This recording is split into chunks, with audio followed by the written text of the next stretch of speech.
Tonsil হচ্ছে আমাদের গলার একটি স্বাভাবিক গঠন। আমাদের অন্যান্য অঙ্গ-প্রত্যঙ্গের মতো আমাদের মুখের ভেতরে যে টনসিলগুলো আছে সেটিও স্বাভাবিক গঠন। এই টনসিলগুলোই যখন বিভিন্ন কারণে ইনফেকশন হয়, প্রদাহ হয়, তখন আমরা এটিকে বলে থাকি টনসিলাইটিস। টনসিল মানেই কিন্তু রোগ নয়। টনসিল শরীরের একটি স্বাভাবিক গঠন এবং মুখ হা করলে যে দুটি টনসিল দেখা যায় দুই পাশে, এই দুটি ছাড়াও মুখে আরো ৩ ধরনের টনসিল থাকে। মুখের চারপাশে, শ্বাসনালী এবং খাদ্যনালীর উপরের অংশে সার্কেল করে ৪ ধরনের টনসিল থাকে। তো এর মধ্যে কমন যে টনসিল, প্যালাটাইন টনসিল বা দ্বি টনসিল, এটিতেই সাধারণত বেশিরভাগ ইনফেকশন হয়ে থাকে এবং ইনফেকশন হলে তখন আমরা এটিকে বলে থাকি টনসিলাইটিস। টনসিলাইটিসের প্রধান সমস্যাই হচ্ছে গলা ব্যথা। সামান্য ব্যথাও হতে পারে, অনেক তীব্র ব্যথাও হতে পারে এবং যেহেতু এটি একটি ইনফেকশন, এর কারণে রোগীর জ্বর ভাব, শরীর মেজমেজ করা অথবা অনেক প্রচন্ড জ্বরও হতে পারে। ১০৩-৪ ডিগ্রি পর্যন্ত জ্বর হতে পারে। জ্বর এবং গলা ব্যথার কারণে রোগীর খাবার গিলতে কষ্ট হওয়া, যদি টনসিল অনেক বেশি বড় হয়ে যায়, যদি দুই পাশ থেকে দুটি টনসিল মাঝখানে এসে মিশে যায়, এটিকে আমরা বলি কিসিং টনসিল। এরকম হলে শ্বাসকষ্ট হতে পারে, শ্বাস আসা যাওয়ায় সমস্যা হতে পারে। এর সাথে যদি আরো বেশি বড় টনসিল হয়ে যায়, ঘুমের মধ্যে লালা পড়তে পারে।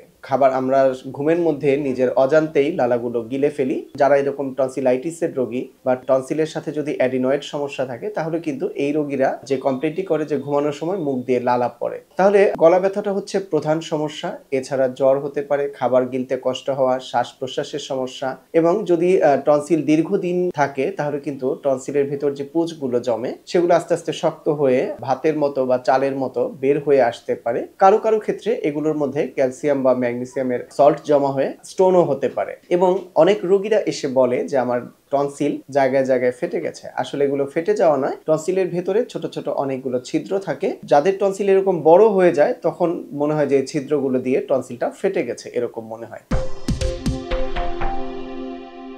কুসুম গরম পানিতে একটু লবণ দিয়ে গড়গড়া কুলি করতে পারেন। প্রতিদিন ২ বার বা ৩ বার। পুঁজ জমে থাকে বা যদি পাথর থাকে সেটি অনেক সময় হাত দিয়ে চাপ দিলে বা খুব জোরে গলা খাকারি দিলেও কিন্তু অনেক সময় এটা বের হয়ে আসে। এই কাজটি করতে পারেন এবং ঠান্ডা খাবার থেকে দূরে থাকতে হবে। টনসিলাইটিসের কিন্তু অন্যতম একটি প্রধান কারণ হচ্ছে অতিরিক্ত ঠান্ডা খাবার খাওয়া। ফ্রিজ থেকে বের করে সাথে সাথে কোনো ঠান্ডা পানীয় বা কোনো খাবার খাওয়া যাবে না। এটিকে স্বাভাবিক হতে দিতে হবে, এরপর খেতে হবে। আর যদি জ্বর হয়ে থাকে তাহলে জ্বরের আমরা সাধারণ যা চিকিৎসা নিয়ে থাকি, হাত পা মুছে দেওয়া, শরীর মুছে দেওয়া, জ্বরের জন্য প্যারাসিটামল জাতীয় ঔষধ বা ব্যথার জন্য প্যারাসিটামল জাতীয় ঔষধ গ্রহণ করতে পারি। দাঁত ব্রাশ করার পর মাউথওয়াশ ব্যবহার করে মুখ পরিষ্কার রাখতে পারি। যদি এই ঘরোয়া সমাধানে কারো টনসিলের সমস্যা ঠিক না হয় এবং এটি যদি দীর্ঘদিনের সমস্যা থাকে, ক্রনিক টনসিলাইটিস যদি হয়ে যায়, অবশ্যই একজন নাক কান গলা বিশেষজ্ঞ চিকিৎসকের পরামর্শ অনুযায়ী চিকিৎসা নিতে হবে।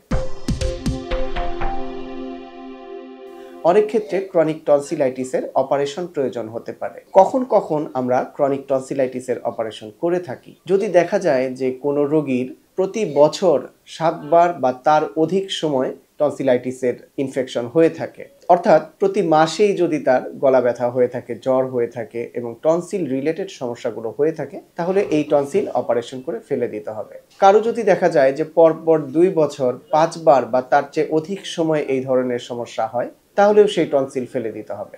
অথবা যদি কারো দেখা যায় যে পরপর ৩ বছর প্রতিবার ৩ বার বা তার চেয়ে অধিক সময় টনসিলের সমস্যা হয়ে থাকে, তাহলেও এই টনসিল অপারেশন করে ফেলে দিতে হবে। এছাড়াও যদি খাবার গিলতে কষ্ট হয়, শ্বাস প্রশ্বাসের সমস্যা হয়, তাহলেও কিন্তু টনসিল ফেলে দিতে হবে। অনেক ক্ষেত্রে দেখা যায় যে টনসিলাইটিস থেকে আরেকটি রোগ হয়ে থাকে, সেটি হচ্ছে পেরিটনসিলার অ্যাবসেস।